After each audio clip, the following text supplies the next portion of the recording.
తెలంగాణలో రాజ్యసభ సభ్యుల ఎన్నిక ఏకగ్రీవమైంది. ఏకగ్రీవమైనట్లు రిటర్నింగ్ అధికారులు ప్రకటించారు. కాంగ్రెస్ నుంచి రేణుకా చౌదరి, అనిల్ యాదవ్లు ఉండగా బీఆర్ఎస్ నుంచి వద్దిరాజు రవిచంద్రన్ ఏకగ్రీవంగా ఎన్నికయ్యారు. మరిన్ని డీటెయిల్స్ సత్యం లైవ్ ద్వారా అందిస్తారు. సత్యం, ముగ్గురు రాజ్యసభ సభ్యులను రిటర్నింగ్ అధికారులు ఏకగ్రీవంగా ప్రకటించారు. తెలంగాణలో ముగ్గురు రాజ్యసభ అభ్యర్థులు ఏకగ్రీవంగా ఎన్నికయ్యారు. ఈ రోజుతో నామినేషన్ ప్రక్రియ స్క్రూటినీ కూడా ముగియడంతో ఇక ఒక్కొక్క పార్టీ అంటే కాంగ్రెస్ పార్టీ నుంచి ఇద్దరు, అదేవిధంగా బీఆర్ఎస్ పార్టీ నుంచి ఒకరు రాజ్యసభ నుంచి ఏకగ్రీవంగా ఎన్నికయ్యారు.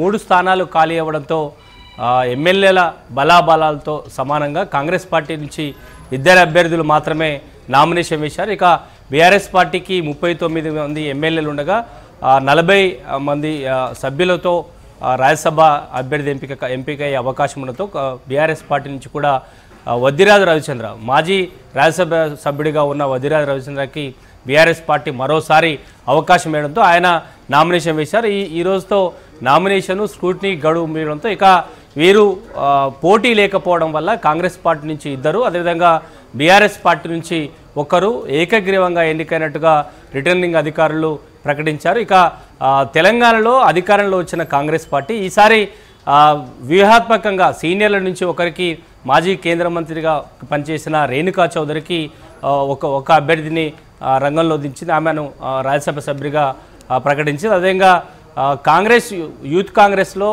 సీనియర్ నాయకుడిగా పనిచేసి దాదాపు తెలంగాణ ఏర్పాటు తర్వాత యూత్ కాంగ్రెస్లో పనిచేసిన అనిల్ కుమార్ యాదవ్కి కాంగ్రెస్ పార్టీ వ్యూహాత్మకంగా అనూహ్యంగా ఆయనను తెరమీద తీసుకొచ్చింది. ఎప్పుడైనా రాజ్యసభకు సీనియర్ నాయకులను మాత్రమే కాంగ్రెస్ పార్టీ నామినేట్ చేసి వస్తుంది. కానీ ఈసారి గతానికి భిన్నంగా అనిల్ కుమార్ యాదవ్ని ఈసారి రాజ్యసభకు ఎంపిక చేసింది.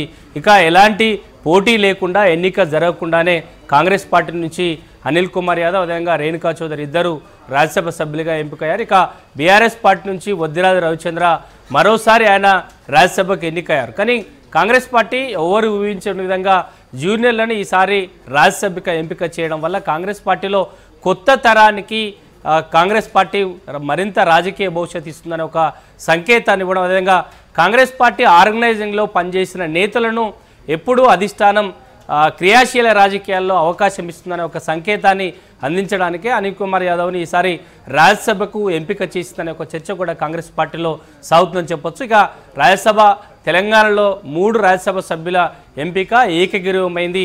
ఎలాంటి పోటీ లేకుండానే, పోలింగ్ లేకుండానే ఏకగ్రీవంగా ఎన్నికయ్యారని చెప్పొచ్చు. చంద్రిక.